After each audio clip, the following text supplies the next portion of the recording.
Interactive representation is a proposed governance system in which elected officials have the same number of votes as the number of people that voted for them. URAN proposed an amendment to the Oregon Constitution to allow each legislator to cast a number of votes equal to the number of votes he received in the last election. Thus, a legislator who received 25,000 votes would have had more voting power than two legislators who received 12,000 votes apiece. A majority of all the votes cast at the preceding election would have been required to pass a law.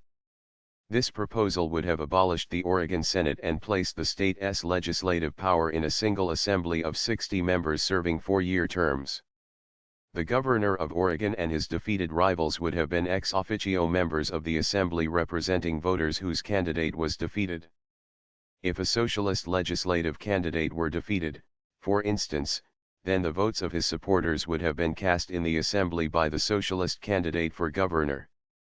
That same year, a similar measure was contained in a proposed new Portland charter called the Short Charter.